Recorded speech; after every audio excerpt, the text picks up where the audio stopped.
जय हिंद मेरे दोस्तों। आप सभी अगर एक्स सर्विसमैन हैं तो ये वीडियो आपके लिए है। एक्स सर्विसमैन जो बैंकिंग सेक्टर में आना चाहते हैं, लेकिन पॉइंट उनका सबसे बड़ा ये है कि स्टडी छोड़े हुए उन्हें वर्षों बीत चुके हैं। स्टडी उन्होंने बहुत लॉन्ग टाइम से नहीं की है। अब उनका कंपटीशन उन कैंडिडेट के साथ में होता है जो रेगुलर स्टडी कर रहे हैं।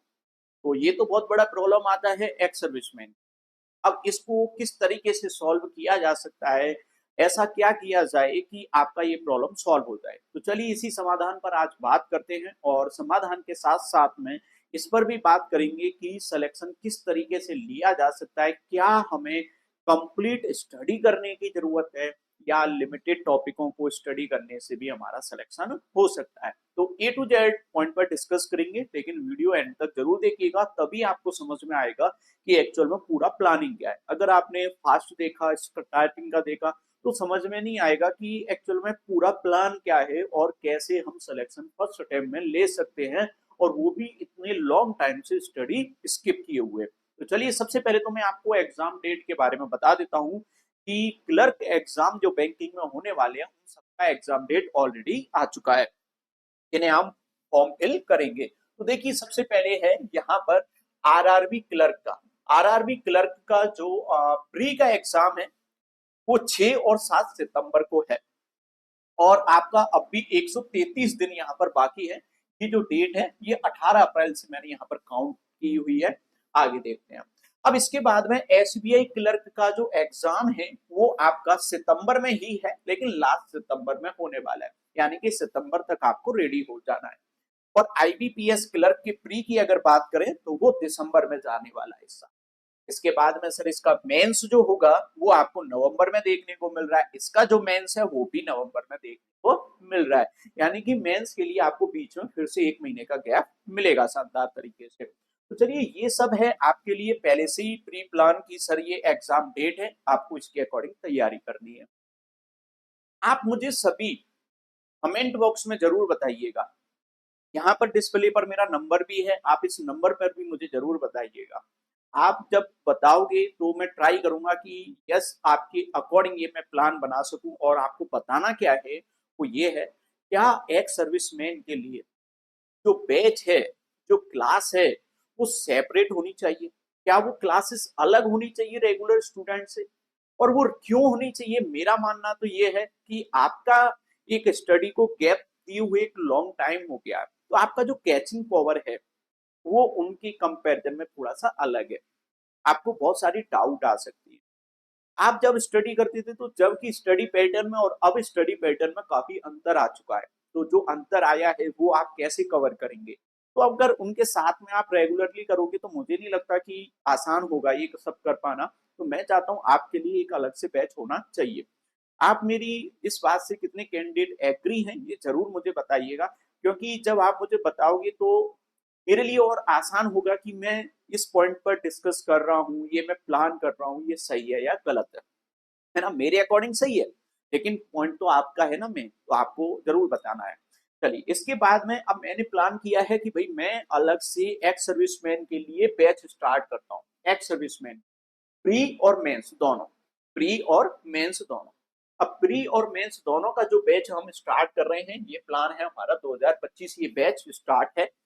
इसमें आपको मैं कंप्लीट मैथ और रीजनिंग देने वाला हूँ। कंप्लीट मैथ है, रीजनिंग है और करंट अफेयर्स है, और आपका करंट अफेयर्स है। ये सब आपको इसी के अंदर मिल जाएगा। कहाँ से ये ऐप आप जो बैच ज्वाइन कर सकते हो?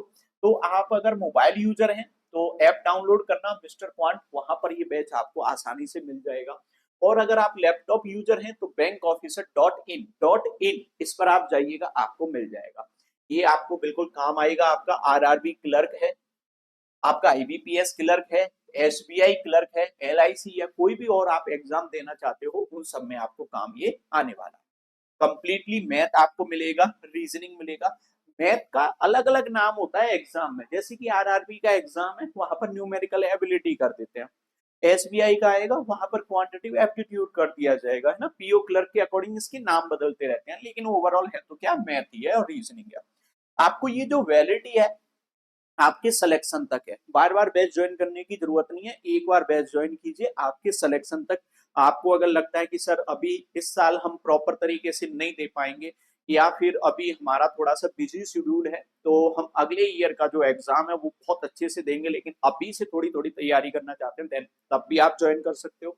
आपको लगता है कि सर इसी साल हमें पूरे फुल फोकस के साथ देना है, तो भी आप ज्वाइन कर सकते हो। पहले ये प्लान है सीधा सीधा सा इसी साल के लिए, ठीक है, सभी क्लासेस हो जाएंगी। लेकिन अगर बाई चांस आप में से कोई कैंडिडेट नेक्स्ट ईयर भी देना चाहते हैं, तो भी ये आपके लिए अवेलेबल है। जब तक आपका सिलेक्शन होगा, जब तक के लिए बैच आपके पास में रहेगा। और इसका जो फीस है वो है यहाँ पे 6000 नहीं है, 1940।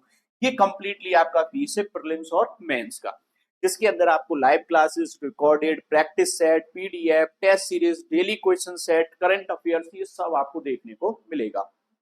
इसके बाद में बात कर लेते हैं कि सर एग्जाम में एक्चुअल में आता क्या क्या है, कितनी मार्क्स का क्या आता है। तो देखिए, सबसे पहले जो एग्जाम होने वाला है वो आरआरबी का है, तो हम आरआरबी पे ही डिस्कस कर लेते हैं। एक एग्जाम बता देता हूँ, आरआरबी क्लर्क। अगर हम प्रीलिम्स की बात करें, सिर्फ दो ही सब्जेक्ट आपको देखने को मिल रही है, एक है आपका रीजनिंग और एक है आपका ये मैथ।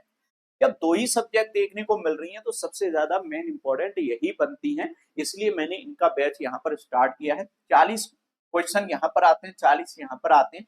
इसके लिए 25 मिनट मिलते हैं, इसके 20 मिनट मिलते हैं, और यहाँ पर जो मार्क्स टोटल मिनट होती है वो होती है 45, और जो टोटल मार्क्स होते हैं वो होते हैं 80। इसमें से कट ऑफ आपका बनता है। मेंस की अगर बात कर लेते हैं, तो देखिएगा, रीजनिंग है 50 मार्क्स का, मैथ है 50 मार्क्स का, 100 मार्क्स में तो ये दोनों हो जाते हैं। इसके बाद में जीए की बात करें 40 मार्क्स का, इंग्लिश या हिंदी में से, ये सबसे बेस्ट पॉइंट होता है इस वाले एग्जाम का, कि जो हिंदी मीडियम के कैंडिडेट है वो हिंदी ले सकते हैं, और इंग्लिश मीडियम के हैं वो इंग्लिश ले सकते हैं। यानी कि सब्जेक्ट, लैंग्वेज की नहीं बोल रहा हूँ, सब्जेक्ट आप हिंदी ले सकते हो उसमें, है ना। हिंदी सब्जेक्ट ले सकते हो, इंग्लिश सब्जेक्ट ले सकते हो, ये आपके ऑप्शनल में होता है। 40 मार्क्स में, कंप्यूटर है जस्ट 20 मार्क्स में। इसके भी आपको प्रॉपर नोट्स मिल जाएंगे। इस तरीके से 2 घंटे का ये पेपर रहता है। लेकिन टॉपिक कौन सा सबसे ज्यादा आता है, कौन सा सबसे कम आता है, अगर ये बात किया जाए तो देखिए, आरआरबी क्लर्क का टॉपिक वाइज में आपको वेटेज बता देता हूं कि जो कैंडिडेट तैयारी कर रहे हैं मेन किस टॉपिक पर फोकस करेंगे। तो सबसे ज्यादा जो मार्क्स का आपको देखने को मिलता है क्लर्क में, वो है यहाँ पर 10 से 15 मार्क्स का सिंप्लीफिकेशन। हम इसका इतना प्रैक्टिस करेंगे, इतना प्रैक्टिस करेंगे कि इसमें से एक भी नंबर बाहर जाने ही नहीं वाला है। नंबर सीरीज आता है यहाँ पर 5 मार्क्स का।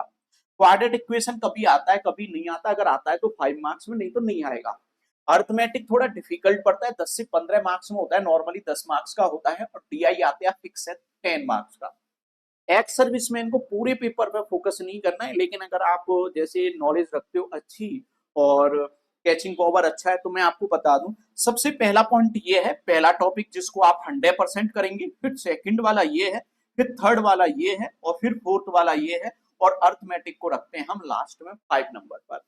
पूरा अर्थमेटिक नहीं करना होता है, हमें लिमिटेड टॉपिक करने होते हैं। वो मैं आपको बताऊंगा कि कौन सा टॉपिक है जो 100% एग्जाम में आता है और बनता भी है, हम उसी टॉपिक को करेंगे। लेकिन सिंप्लीफिकेशन से एक भी नंबर बाहर नहीं जाने देंगे, नंबर सीरीज से बाहर नहीं जाने देंगे, क्वाड्रेटिक इक्वेशन आया तो एक भी नंबर बाहर नहीं जाने देंगे, डीआई का भी एक भी क्वेश्चन बाहर नहीं जाने देंगे।